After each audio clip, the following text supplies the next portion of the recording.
মাত্ৰ 16 বছৰ বয়সতে হেৰুৱাইছিল শ্ৰৱণ শক্তি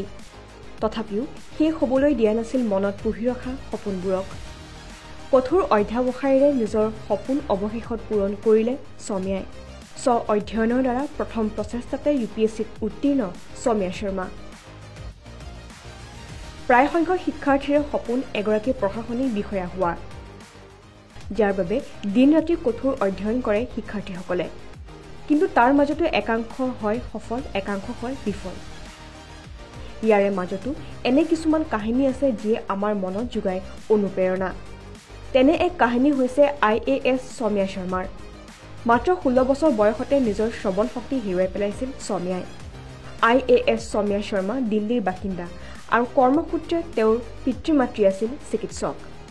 পঢ়া-শুনাত অতি মেধাৱী সৌম্যাৰ সৰুৰে পৰা সপোন আছিল এগৰাকী প্ৰশাসনিক বিষয়া হোৱাৰ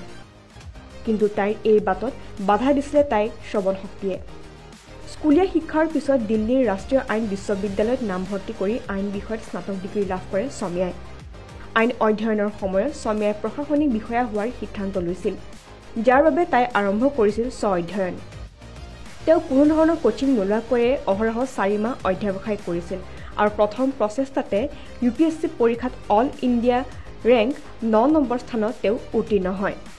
সৌম্যাৰ এই কাহিনী এতিয়া অনুপ্ৰাণিত কৰিছে একাংশ শিক্ষাৰ্থীক নিউজ ডেস্ক ৰিপোৰ্ট কাৰেণ্ট জলাছা